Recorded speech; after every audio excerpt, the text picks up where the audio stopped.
So next ನೋಡಿ, sector specific custom duty ಪ್ರಪೋಸಲ್ಸನ್ನು ನೀವು ನೋಡೋದಕ್ಕೋದ್ರೆ ಅಲ್ಲಿ ಏನು ಮಾಡಿದ್ದೀವಿ, ಕೆಲವೊಂದು ಬದಲಾವಣೆಗಳನ್ನ ಮಾಡಿದ್ದೀವಿ. ಮೊದಲನೇದಾಗೇನು, fully exempt 3 more cancer medicines from custom duty. 3 cancer related ಮೆಡಿಸಿನ್ಸ್ಗಳಿಗೆ ಏನು ಮಾಡಿದ್ವಿ, ಕಸ್ಟಮ್ ಡ್ಯೂಟಿಯನ್ನು ತೆಗೆದುಹಾಕಿದ್ವಿ. ಸೊ ಇದರಿಂದ ಏನಾಗುತ್ತೆ, ಮೆಡಿಸಿನ್ಸ್ಗಳು ಅಫೋರ್ಡೆಬಲ್ ಆಗುತ್ತೆ ಅಂತ ಹೇಳ್ತೀವಿ. ಅದೇ ರೀತಿಯಲ್ಲಿ ಏನು ಮಾಡ್ತಿದ್ದೀರಾ, 15% ಸೊ ಮೊಬೈಲ್ ಫೋನ್ಗಳ ಮೇಲೆ, ಸೊ ಅದೇ ರೀತಿಯಲ್ಲಿ ಮೊಬೈಲ್ನ PCBA ಮತ್ತು ಚಾರ್ಜರ್ನ ಮೇಲೆ ಕೂಡ ಮಾಡಿದ್ರೆ, ಅಂದರೆ ಮೊಬೈಲ್ ಇಂಡಸ್ಟ್ರಿ ಏನಾಗುತ್ತೆ, ಸೊ ಗ್ರೋತ್ ಆಗೋದಕ್ಕೆ ಹೆಲ್ಪ್ ಆಗುತ್ತೆ. ಸೊ ಅದೇ ರೀತಿಯಲ್ಲಿ ಏನು ಮಾಡಿದ್ವಿ, ಭಾಳಷ್ಟು ಬೇರೆ ಬೇರೆ ವಲಯಗಳಿಗೆ ಕೂಡ ಮಾಡಿದ್ವಿ. ಸೊ ನಾವು ಒಂದ್ಸಲ ನೀವು ನೋಡ್ಬೋದು, ಅದಂದರೆ ಮೀನಿಂಗ್ ಎರಡನ್ನೂ ಕೂಡ ಕೊಟ್ಟಿದ್ದಾರೆ ಅವರು, ಏನು ಚೇಂಜಸನ್ನು ಮಾಡಿದ್ವಿ, ಅದರಿಂದ ಏನಾಗುತ್ತೆ ಬದಲಾವಣೆ ಅಂತ. ಸೊ ಒಂದ್ಸಲ ನೋಡ್ಬೋದು. ಸೊ ಇವನ್ ಏನು ಮಾಡಿದ್ವಿ, ಟ್ಯಾಕ್ಸ್ನಲ್ಲಿ ಕೂಡ ಭಾಳಷ್ಟು ಬದಲಾವಣೆಗಳನ್ನ ಮಾಡಿದ್ದಾರೆ. ಸೊ ಅದರಲ್ಲಿ ಏನೇನು ನೀವು ನೋಡ್ಬೋದು ಅಂತ ಕೇಳಿದಾಗ, short term gains, okay. So capital ಗೇನ್ಸ್ನ ಬಗ್ಗೆ ಹೇಳ್ತಿದ್ರು. ಕ್ಯಾಪಿಟಲ್ ಗೇನ್ಸ್ ಟ್ಯಾಕ್ಸ್ ಅಂತೇಳಿ ಒಂದನ್ನು ಹೇಳಿದ್ವಿ, ನೆನಪಲ್ಲಿ ಇಟ್ಕೊಳ್ಳಿ. ಶಾರ್ಟ್ ಟರ್ಮ್ ಗೇನ್ಸ್ಗೆ ಸಂಬಂಧಪಟ್ಟ ಹಾಗೆ ಏನಿದೆ, 20% ಟ್ಯಾಕ್ಸನ್ನು ಕೊಡ್ತೀವಿ, 20% ಟ್ಯಾಕ್ಸನ್ನು ಕೊಡಬೇಕಾಗುತ್ತೆ. ಅದೇ ಶಾರ್ಟ್ ಟರ್ಮ್ ಸೊ ಗೇನ್ಸ್ ಅಂದಾಗ ಕ್ಯಾಪಿಟಲ್ ಗೇನ್ಸ್ ಟ್ಯಾಕ್ಸಲ್ಲಿ ಏನು ನೋಡ್ತೀರಾ, 36 ತಿಂಗಳುಗಳಿಗಿಂತ ಕಡಿಮೆ ಅವಧಿ ಹೋಲ್ಡ್ ಮಾಡಿರುವಂಥ ಕ್ಯಾಪಿಟಲ್ ಇದ್ದರೆ ಅದನ್ನು ನಾವೇನು ತಗೋತೀವಿ, ಶಾರ್ಟ್ ಟರ್ಮ್ ಕ್ಯಾಪಿಟಲ್ ಅಂತ ಕರಿತೀವಿ. ಅದ್ರ ಮೇಲೆ ಏನಾದರೂ ಗೇನ್ಸ್ ಮಾಡಿದ್ದಾರೆ ಅಂದರೆ ಅದ್ರ ಮೇಲೆ 20% ಕೊಡಬೇಕು. ಸೊ ಅದೇನಾದರೂ ಲಾಂಗ್ ಟರ್ಮ್ ಗೇನ್ಸ್ ಆಗಿದರೆ, long term gains in the sense more than 36 months, so ಆವಾಗ 12.5% ಕೊಡಬೇಕು ಅಂತ ಹೇಳ್ತಾರೆ. ಸೊ ಅದನ್ನು ನೀವಿಲ್ಲಿ ನೋಡಿ. ಇನ್ನು ನೆಕ್ಸ್ಟು ಏಂಜಲ್ ಟ್ಯಾಕ್ಸನ್ನು ತೆಗೆದು ಹಾಕಿದ್ದಾರೆ. ಏಂಜಲ್ ಟ್ಯಾಕ್ಸ್ ಮೊದಲು ಎಷ್ಟಿತ್ತು ಅಂತ ಕೇಳಿದಾಗ, ಸೊ 30.9% ಇತ್ತು, 30.9%. ಇದನ್ನ ಏನು ಮಾಡಿದ್ದಾರೆ, ಪೂರ್ತಿಯಾಗಿ ತೆಗೆದುಹಾಕಲಾಗಿದೆ. ಇನ್ನು ಟ್ಯಾಕ್ಸ್ ರೆಜಿಮನ್ನು ಸಿಂಪ್ಲಿಫೈ ಮಾಡೋದಕ್ಕೆ ಟ್ರೈ ಮಾಡಿದ್ದೀವಿ ಅಂತ ಹೇಳ್ತಾರೆ. ಇನ್ನು ಸೇಫ್ ಹಾರ್ಬರ್ ರೇಟ್ಸನ್ನು ಫಾರಿನ್ ಮೈನಿಂಗ್ ಕಂಪನಿಗಳಿಗೆ ನೀಡುವಂಥ ಪ್ರಯತ್ನವನ್ನು ಮಾಡಿದ್ದೀವಿ ಅಂತ ಹೇಳ್ತಾರೆ. ಇನ್ನು corporate tax on foreign companies was earlier 40%. ವಿದೇಶಿ ಕಂಪನಿಗಳಿಗೆ ಸೊ ಏನಿತ್ತು, ಕಾರ್ಪೊರೇಟ್ ಟ್ಯಾಕ್ಸ್ 40% ಇತ್ತು. ಈಗ ಅದನ್ನೇನು ಮಾಡಿದ್ದೀವಿ, 35% ಗಳಿಸಿದ್ದೀವಿ. ಭಾರತದ ಕಂಪನಿಗಳಿಗೆ ಎಷ್ಟಿದೆ, 22% ಇದೆ, ನೆನಪಲ್ಲಿಲ್ಲ. ಭಾರತದ ಕಂಪನಿಗಳಿಗೆ 22% ಇದೆ, ವಿದೇಶಿ ಕಂಪನಿಗಳಿಗೆ 40 ಇತ್ತು, ಅದನ್ನ 35ಕ್ಕೆ ಇಳಿಸಿದ್ದೀವಿ. ಸೊ ಇನ್ನು ಇನ್ಕಮ್ ಟ್ಯಾಕ್ಸ್ಗೆ ಸಂಬಂಧಪಟ್ಟಾಗಿ ನೀವು ನೋಡೋದಕ್ಕೋದ್ರೆ ಹೊಸದಾದಂಥ ಸ್ಲ್ಯಾಬನ್ನು ಕೊಟ್ಟಿದ್ದೀವಿ. 3 ರಿಂದ 7 ಲಕ್ಷ ಅಥವಾ ಸೊ ಅಪ್ ಟು 3 ಲಕ್ಷ ಯಾವುದೇ ರೀತಿಯಾದಂಥ ಇನ್ಕಮ್ ಟ್ಯಾಕ್ಸ್ ಇಲ್ಲ. 3 ರಿಂದ 7 ಲಕ್ಷ ಇದ್ದರೆ 5%, 7 ರಿಂದ 10 ಲಕ್ಷ ಇದ್ದರೆ 10%, 10 ರಿಂದ 12 ಲಕ್ಷ ಇದ್ದರೆ 15%, 12 ರಿಂದ 15 ಲಕ್ಷ 20%, 15 ಲಕ್ಷಕ್ಕಿಂತ ಜಾಸ್ತಿ ಇದ್ದರೆ 30% ಬರುತ್ತೆ.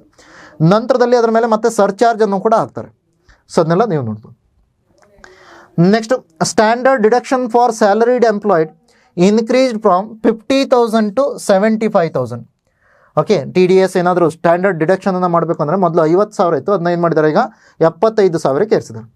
ಇನ್ನು deduction on family pension for pensioners increased from 15,000 to 25,000.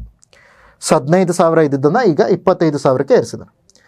ಇನ್ನು ಪೂರ್ತಿಯಾಗಿ ಸರ್ಕಾರಕ್ಕೆ ಬರುವಂಥ ದುಡ್ಡನ್ನು ನೀವು ನೋಡಿ, ಎಲ್ಲಿಂದ ಬರ್ತಾ ಇದೆ, ₹1 ಬರ್ತಾ ಇದೆ ಅಂತಂದರೆ ಆ ₹1 ಏನೇನಿದೆ, 27% ಸಾಲದ ರೂಪದಲ್ಲಿ ಬರ್ತಾ ಇದೆ. ಬಾರೋವಿಂಗ್ಸ್ ಆ್ಯಂಡ್ ಅದರ್ ಲಯಬಿಲಿಟೀಸ್ ಅಂದರೆ ಏನು, ಸಾಲದ ರೂಪದಲ್ಲಿ ಬರ್ತಾ ಇದೆ. ಸೊ ನೆಕ್ಸ್ಟು 9% ಏನಾಗ್ತಿದೆ, ನಾನ್ ಟ್ಯಾಕ್ಸ್ ರೆಸಿಪ್ಟ್ನ ರೂಪದಲ್ಲಿ ಬರ್ತಾ ಇದೆ. 1% ನಾನ್ ಡೆಪ್ಟ್ ಕ್ಯಾಪಿಟಲ್ ರಿಸಿಪ್ಟ್ನ ಮೂಲಕ, 4% ಕಸ್ಟಮ್ ಡ್ಯೂಟಿ. ಸೊ ಈ ಥರ ಬೇರೆ ಬೇರೆ ಸೊ ಏನು ಟ್ಯಾಕ್ಸ್ಗಳ ಮೂಲಕ ಬರ್ತದೆ. ಟ್ಯಾಕ್ಸ್ಗಳಲ್ಲಿ ಅತಿ ಹೆಚ್ಚು ಎಲ್ಲಿಂದ ಬರ್ತಾ ಇದೆ, ಇನ್ಕಮ್ ಟ್ಯಾಕ್ಸಿಂದ ಬರ್ತಾ ಇದೆ ನೋಡಿ. 19% ಏನಾಗ್ತಿದೆ, ಇದು ಇನ್ಕಮ್ ಟ್ಯಾಕ್ಸಿಂದ ಬರ್ತಾ ಇದೆ. 18% GST and other taxes, 17% corporation taxes, corporation tax 17% ಬರ್ತದೆ. ಅದರ ನಂತರ ಸ್ಥಾನದಲ್ಲಿ ನೀವೇನು ನೋಡ್ತೀರಾ, ಒಂದು ಯೂನಿಯನ್ ಎಕ್ಸೈಸ್ ಡ್ಯೂಟಿಯನ್ನು ನೋಡ್ತೀರಾ, ಇನ್ನೊಂದು ಕಸ್ಟಮ್ಸ್ ಡ್ಯೂಟಿಯನ್ನು ನೋಡ್ತೀರಾ. ಯೂನಿಯನ್ ಎಕ್ಸೈಸ್ ಡ್ಯೂಟಿ ಮತ್ತು ಕಸ್ಟಮ್ ಡ್ಯೂಟಿಯನ್ನು ನೋಡ್ತೀರಾ. ಸೊ ಇವು ನಿಮಗೇನು, ಇವೆಲ್ಲ ಬೇರೆ ಬೇರೆ ಸೊ ಸೆಕ್ಟರ್ನಿಂದ ಅಥವಾ ಟ್ಯಾಕ್ಸ್ ಯಾವ್ಯಾವ ರೂಪದಿಂದ ಅಥವಾ ಸರ್ಕಾರಕ್ಕೆ ₹1 ಬರ್ತಾ ಇದೆ ಅಂದರೆ ಎಲ್ಲಿಂದ ಬರ್ತದೆ. ಸದ್ಯದಲ್ಲಿ ಸಾಲ ಜಾಸ್ತಿ ಇದೆ, ಅದನ್ನು ನೀವು ಅಬ್ಸರ್ವ್ ಮಾಡಬೇಕು. ಓಕೆ, ಸಾಲ ಏನಾಗಿದೆ ಜಾಸ್ತಿ ಇರೋದನ್ನು ನೀವು ಅಬ್ಸರ್ವ್ ಮಾಡ್ತೀವಿ. ಸೊ ನೆಕ್ಸ್ಟ್ ಬರೋಣ. ಹಾಗಾದರೆ ಎಲ್ಲಿ ಖರ್ಚಾಗ್ತದೆ, ಖರ್ಚಾಗೋದನ್ನು ನೋಡಿ. ಸರ್ಕಾರದ ₹1 ಖರ್ಚು ಮಾಡುತ್ತಂದ್ರೆ ಎಲ್ಲೆಲ್ಲಿ ಖರ್ಚಾಗುತ್ತೆ.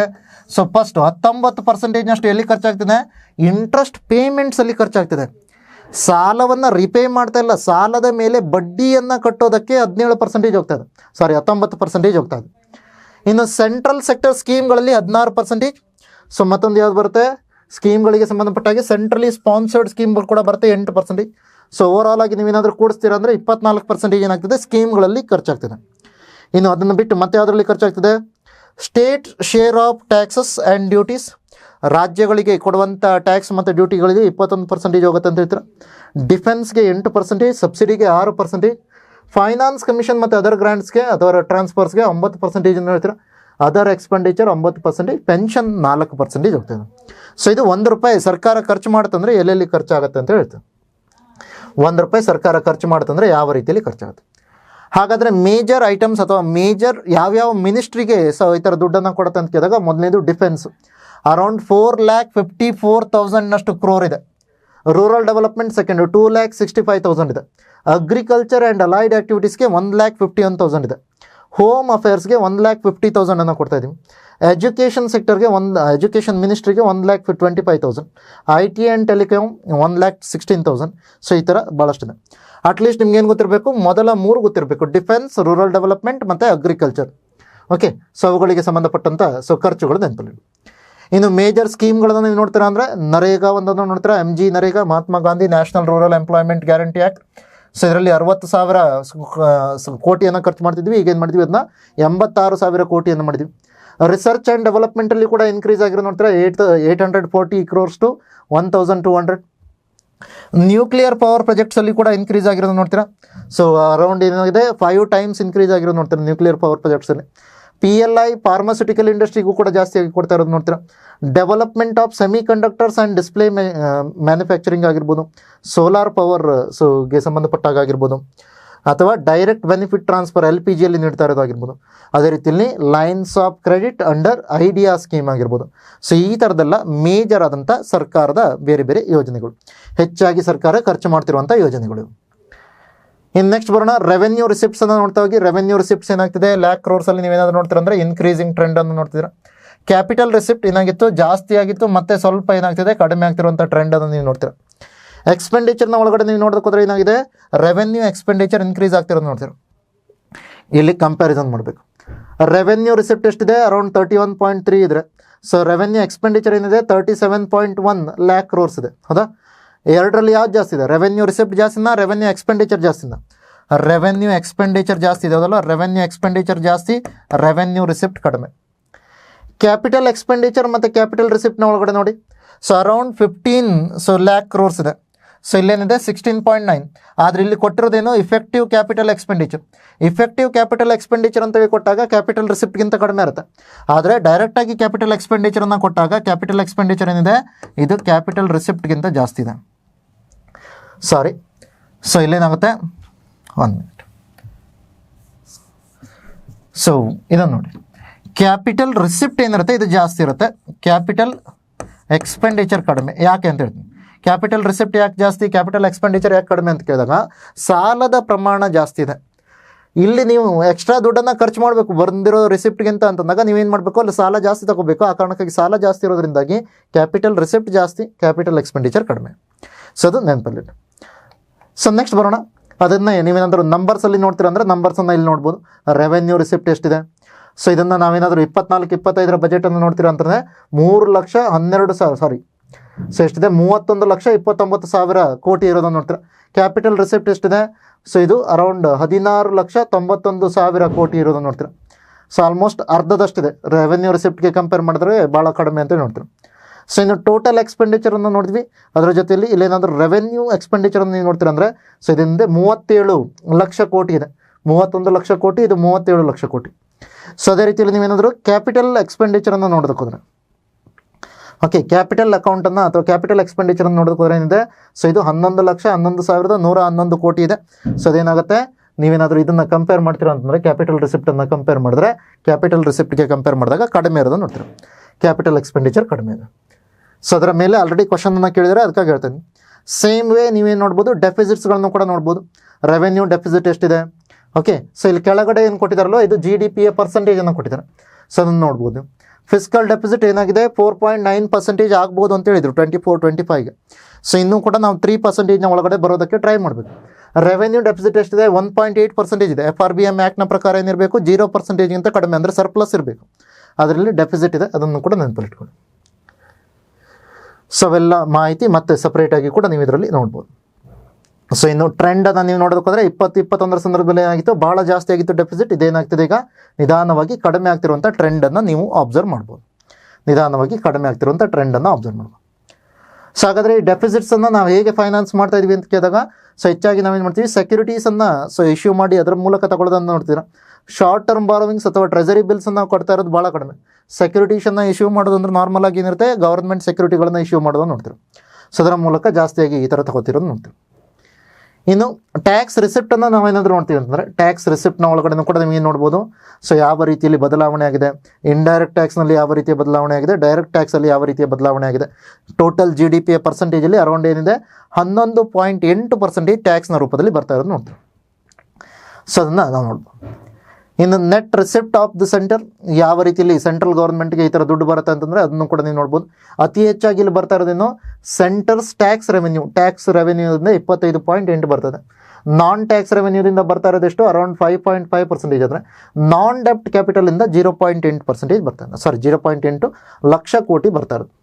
ಓಕೆ, ಸೊ ಅದನ್ನು ನೋಡ್ಬೋದು. ಇನ್ನು ಎಕ್ಸ್ಪೆಂಡಿಚರನ್ನು ಕೂಡ ನೀವು ಇದೇ ಥರ ಮಾಡ್ಬೋದು. ಅದರಲ್ಲಿ ಸೆಂಟ್ರಲ್ ಸೆಕ್ಟರ್ ಸ್ಕೀಮ್ಸ್ಗೆ ಎಷ್ಟು ಹೋಗುತ್ತೆ, ಇದನ್ನ ಯಾವ್ಯಾವುದಕ್ಕೆ ಎಷ್ಟು ಹೋಗುತ್ತೆ ಅಂತೇಳಿ ನೋಡ್ಬೋದು. ಅಗೇನ್ ನಾವು ಏನು ಮಾಡಿದ್ವಿ, ಇದನ್ನ ಆಲ್ರೆಡಿ ರೂಪಾಯಿ ಎಲ್ಲಿಂದ ಬರುತ್ತೆ, ರೂಪಾಯಿ ಎಲ್ಲಿ ಖರ್ಚಾಗುತ್ತೆ ಅದನ್ನು ನೋಡಿದ್ವಿ. ಅದನ್ನು ನೋಡಿಕೊಂಡ್ರೆ ಇದನ್ನು ಮತ್ತೆ ನೋಡುವಂಥ ಅವಶ್ಯಕತೆ ಇಲ್ಲ. ಅದು ನಂಬರ್ಸ್ಗೆ ಬೇಕಾದರೆ ಒಂದು ಸಲ ನೋಡ್ಬೋದು. ಕ್ಯಾಪಿಟಲ್ ಎಕ್ಸ್ಪೆಂಡಿಚರ್ ಏನು ಕಾಣುತ್ತೆ, ಇನ್ಕ್ರೀಸ್ ಆಗುವಂಥ ಟ್ರೆಂಡನ್ನು ನೋಡ್ತೀರಾ, ಅದನ್ನ ನೆನಪಲ್ಲಿ ಇಟ್ಕೊಳ್ಳಿ. ಕ್ಯಾಪಿಟಲ್ ಎಕ್ಸ್ಪೆಂಡಿಚರ್ ಏನಾಗ್ತದೆ, ಹೆಚ್ಚಾಗ್ತಿರೋದನ್ನು ನೋಡ್ತೀರಾ.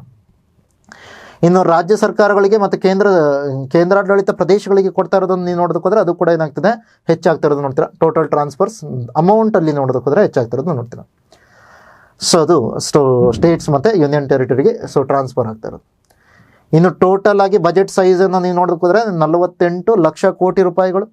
ಸೊ ಅದರಲ್ಲಿ ಕ್ಯಾಪಿಟಲ್ ರಿಸಿಪ್ಟಿಂದ 16.91 ಬಂದರೆ, ಇಲ್ಲಿ ಟೋಟಲ್ ಆಗಿ ನಿಮಗೆ ರೆವೆನ್ಯೂದಿಂದ ಎಷ್ಟು ಬರುತ್ತೆ, 38.40 ಬರುತ್ತೆ. ಬರ್ತಾ ಇರೋದನ್ನು ಹೇಳ್ತಿದ್ರೆ, ಖರ್ಚಾಗ್ತಿರೋದು ಕೂಡ ನೀವು ನೋಡ್ಬೋದು. ಸ್ಕೀಮ್ ಎಕ್ಸ್ಪೆಂಡಿಚರ್ ಎಷ್ಟು, ಟ್ರಾನ್ಸ್ಫರ್ಸ್ ಎಷ್ಟು, ಈ ಥರದ್ದೆಲ್ಲ ನೋಡ್ಬೋದು. ಇದನ್ನ ಬಜೆಟ್ ಎಟ್ ಎ ಗ್ಲಾನ್ಸ್ ಅಂತ ಕರಿತೀವಿ. ಇದನ್ನು ಕೂಡ ನೀವು ಒಂದ್ಸಲ ನೋಡ್ಬೋದು. ಇವೆಲ್ಲ ನಿಮಗೆ ಈ ಒಂದು ಬಜೆಟ್ಗೆ ಸಂಬಂಧಪಟ್ಟ ಹಾಗೆ. ಓಕೆ, ಫುಲ್ ಫ್ಲೆಜ್ಡ್ ಬಜೆಟ್ನ ಮೇಲೆ ನೆಕ್ಸ್ಟು ಡೆಫಿನೆಟ್ ಆಗಿ ಕ್ವಶನ್ಸ್ಗಳು ಬರುತ್ತೆ. ಆಲ್ರೆಡಿ ಕೇಳಿರುವಂಥ ಪ್ರಶ್ನೆಗಳು ಕೂಡ ನೀವು ನೋಡ್ಬೋದು. KS ಪ್ರಿಲಿಮ್ಸ್ ಆಗಸ್ಟಲ್ಲಿ ನಡೆದಿರೋದು. ಇವಿಷ್ಟು ನಮಗೆ ಬಜೆಟ್ ಮತ್ತು ಎಕನಾಮಿಕ್ ಸರ್ವೆಗೆ ಸಂಬಂಧಪಟ್ಟ ಹಾಗೆ, ಇಂಡಿಯನ್ ಬಜೆಟ್ ಮತ್ತು ಇಂಡಿಯನ್ ಎಕನಾಮಿಕ್ ಸರ್ವೆಗೆ ಸಂಬಂಧಪಟ್ಟ ಹಾಗೆ. ಓಕೆ, ಇನ್ನುಳಿದ ಹಾಗೆ ಕರ್ನಾಟಕ ಎಕನಾಮಿಕ್ ಸರ್ವೆ ಮತ್ತು ಕರ್ನಾಟಕ ಬಜೆಟ್ಗೆ ಸಂಬಂಧಪಟ್ಟ ಹಾಗೆ ಸರಿತಾ ಮೇಡಮ್ ನಿಮ್ಗೆ ಕ್ಲಾಸ್ ಮಾಡ್ತಾರೆ. ಆಲ್ರೆಡಿ ಅದನ್ನ ಅಪ್ಲೋಡ್ ಕೂಡ ಮಾಡಲಾಗಿದೆ. ಅದನ್ನು ಕರೆಕ್ಟಾಗಿ ನೋಡ್ಕೊಳ್ಳಿ. ಕರ್ನಾಟಕ ಎಕನಾಮಿಕ್ ಸರ್ವೆ ಭಾಳ ಇಂಪಾರ್ಟೆಂಟ್ ಆಗುತ್ತೆ. ಯಾಕಂದರೆ ನಿಮ್ಗೆ ಏನಾಗುತ್ತೆ, 20ರಷ್ಟು ಪ್ರಶ್ನೆಗಳು ಅಲ್ಲಿಂದನೇ ಬರುತ್ತೆ ಪೇಪರ್ 2ನಲ್ಲಿ. ಅದಕ್ಕಾಗಿ ಯಾವುದೇ ಕಾರಣಕ್ಕೂ ಬಿಡೋದಕ್ಕೆ ಹೋಗಬೇಡಿ. ಎಕಾನಮಿ ಸಬ್ಜೆಕ್ಟ್ ಅರ್ಥ ಆಗಿದೆ ನಿಮಗೀಗ. ಎಕಾನಮಿ ಸಬ್ಜೆಕ್ಟನ್ನು ಅರ್ಥ ಮಾಡ್ಕೊಂಡು ಅದರ ಮೇಲೆ ಏನು ಮಾಡಿದಿರಾ, ಇಂಡಿಯನ್ ಎಕನಾಮಿಕ್ ಸರ್ವೆ ನೋಡಿದಿರಾ, ಇಂಡಿಯನ್ ಬಜೆಟನ್ನು ನೋಡಿದಿರಾ. ಕರ್ನಾಟಕ ಎಕನಾಮಿಕ್ ಸರ್ವೆ ಮತ್ತು ಕರ್ನಾಟಕ ಬಜೆಟನ್ನು ಕೂಡ ನೀವು ಕ್ಲಿಯರಾಗಿ ಮಾಡ್ಕೊಂಬಿಟ್ರೆ ನಿಮಗೇನಿಲ್ಲ ಅಂದ್ರೂ 35 ಪ್ರಶ್ನೆಗಳಷ್ಟು ಆನ್ಸರನ್ನು ಮಾಡೋದಕ್ಕೆ ಅವಕಾಶ ಆಗುತ್ತೆ. ಆ ಕಾರಣಕ್ಕಾಗಿ ನೀಟಾಗಿ ಅರ್ಥ ಮಾಡ್ಕೊಳ್ಳೋಂಥ ಪ್ರಯತ್ನವನ್ನು ಮಾಡಿ. 35 ಕ್ವಶನ್ ಅಂದರೆ ಹುಡುಗಾಟ ಅಲ್ಲ, 70 ಮಾರ್ಕ್ಸ್ ಹೌದಾ. ಅದಕ್ಕಾಗಿ ನೆನಪಲ್ಲಿರಲಿ. ಯಾರಾದರೂ 70 ಮಾರ್ಕ್ಸು 35 ಕ್ವಶನ್ ಡೈರೆಕ್ಟಾಗಿ ಆನ್ಸರ್ ಮಾಡೋದಕ್ಕೆ ಬರುತ್ತೆ ಅವ್ರಿಗೆ ಅಂತಂದರೆ, ಅಲ್ಲಿ ಎಷ್ಟು ಮುಂದಕ್ಕೆ ಇರ್ತಾರೆ ಅನ್ನೋದು ನೀವು ಮೆರಿಟ್ ಲಿಸ್ಟಲ್ಲಿ ಅಬ್ಸರ್ವ್ ಮಾಡ್ಬೋದು. Thank you for joining. ಹಾಗಾದರೆ all the best for your journey. ಈ ಒಂದು ಎಕ್ಸಾಮ್ನಲ್ಲಿ ನೀವೆಲ್ಲರೂ ಕೂಡ ಒಳ್ಳೆಯ ಒಂದು ಫಲಿತಾಂಶವನ್ನು ಪಡೀರಿ ಅಂತ ಹೇಳ್ಕೊಂಡು ಹಾರೈಸ್ತಾ ನನ್ನ ಈ ಒಂದು ಕ್ಲಾಸನ್ನು ಮುಗಿಸ್ತಾ ಇದ್ದೀನಿ. ಧನ್ಯವಾದಗಳು. ಮತ್ತೆ ಸಿಗೋಣ ನೆಕ್ಸ್ಟ್ ವಿಡಿಯೋದಲ್ಲಿ. ಅಲ್ಲಿಯ ತನಕ ಎಲ್ಲರೂ ಕೂಡ ಆರಾಮಾಗಿರಿ. Take care. Bye and see you.